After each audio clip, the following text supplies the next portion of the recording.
Hello there, my name's Preston and I play in a group called The Ordinary Boys.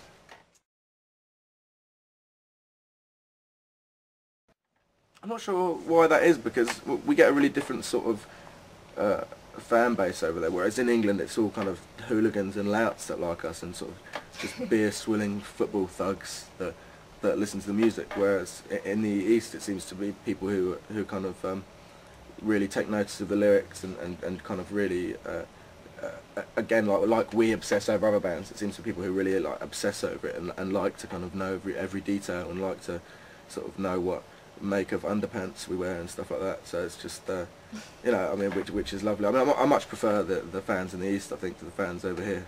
I'm a bit scared of the fans over here, if I'm perfectly honest. I think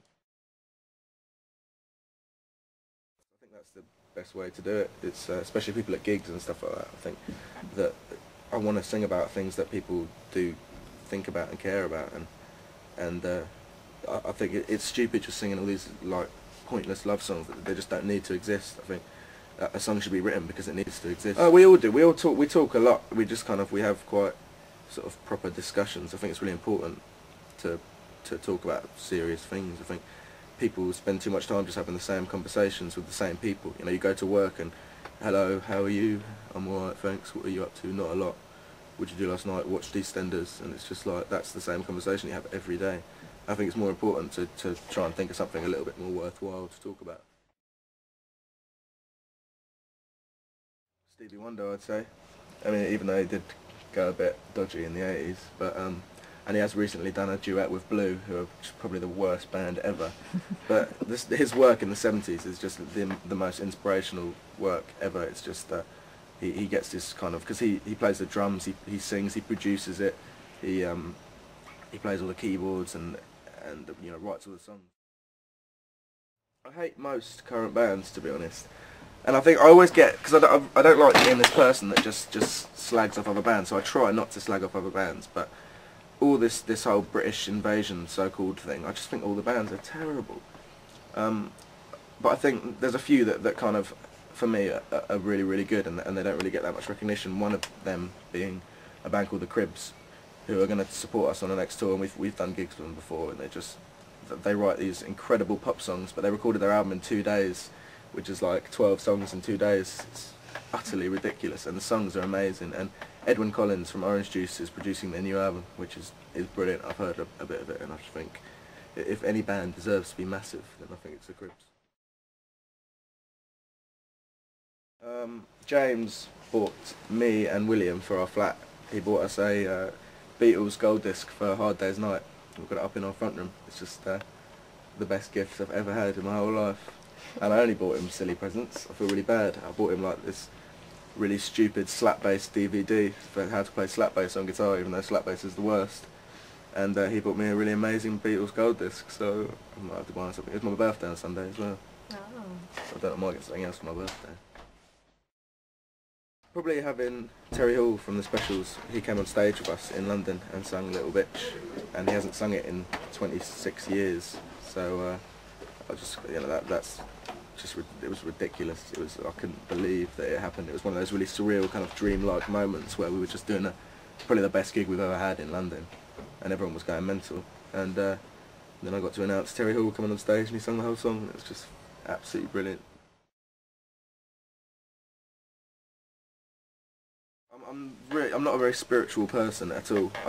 I'm sort of you know, I'm not religious, and I don't really believe in any higher power or anything like that. And you know, but at the same time, I can't help being a little bit superstitious, and I do think that, you know, a lot of it has to do. There's so much circumstance and coincidence involved in a band getting signed and getting songs together, that I think, you know, it does get confusing, and it makes me doubt my sort of devout atheism, I think.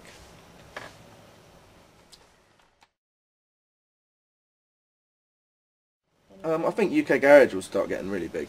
I think that, you know, there's this kind of especially people like Dizzy Rascal, there's this underground kind of, you know, following for these bands, but they've never really got the recognition they deserve for being fantastic lyricists, and because of the fact they do all, you know, they all come from council estates, and they're all, you know, they all have these really shitty upbringings, that their lyrics are so real and so gritty, and the music just sounds like a fight in a council estate, and it's just kind of, it's yeah, it's quite scary music, and I think that it's always kind of dismissed as being sort of loutish yobs music, but I think it actually has a lot more sort of depth than people are willing to accept, and I think that soon it's not going to be able to be held back much longer. Just not dressing like a little dirty rocker with greasy hair and all ripped up clothes and everything. I think people are hopefully going to start sort of dressing a little bit more sort of stylish and a bit more, you know, smelling nice and stuff like that.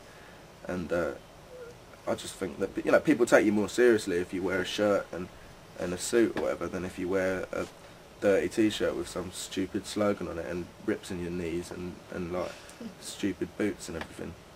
It does my head in, really it does. I don't know, just sort of experimentation and stuff. Will teaches me a lot. He's really good, and just like it's really easy cooking. People always think it's really hard, but it's actually really easy. It's just like it's just whether people can be bothered. It's just having an imagination, I think. Well, you get yourself some nice mussels from Brighton Beach, from one of the little sellers there, and you just cook them up with a bit of sort of creme fraiche, a little bit of red wine, some sort of some endive or something like that, and some like some sort of onions and stuff, and some garlic. That's all you need to do. Just wait till they're cooked. You have to beard them first. Pick the little bits of seaweed off and that. Delicious.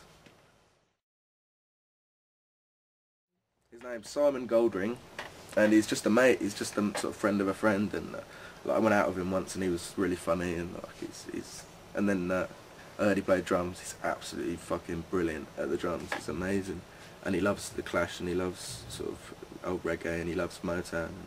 It's just perfect. It just made perfect sense. So he's on board now, which is really good news. Really awful ones. He's been in like bands that did Blink-182 covers and stuff like that. So I'm not too happy about that, but you know.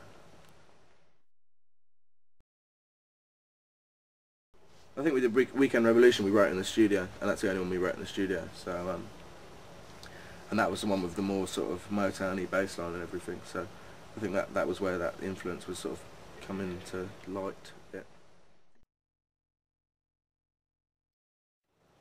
It's funny because lyrically those songs are both quite similar. So I suppose it's kind of gone full circle and like had a voyage in between. But I don't know. It depends what I'm thinking about at the time. I think there's less sort of clarity between songs and much more kind of songs standing on their own in their own right.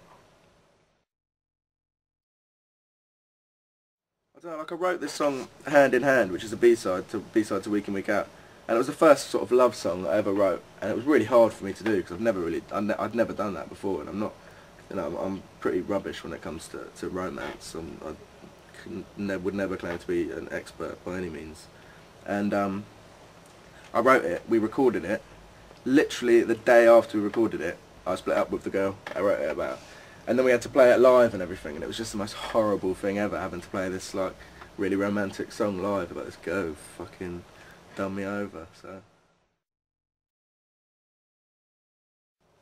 I don't know, I just kind of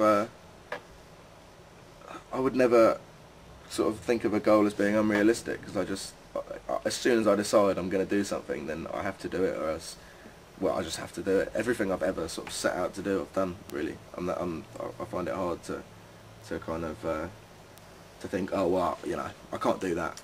I'll just forget about it. But every time I sort of have a goal, or have some sort of something I've got to achieve, then I always do it, really. Well, no, because I wouldn't have that as a goal. You know, I think I'm quite a realist, so I think that for that reason, I kind of, my goals are all fairly achievable, and I think that that's quite a good way to be. I think it's, you know, it's yeah, if you aim just above your depth, then that you're constantly improving yourself, aren't you? So I think that's the way I try and live.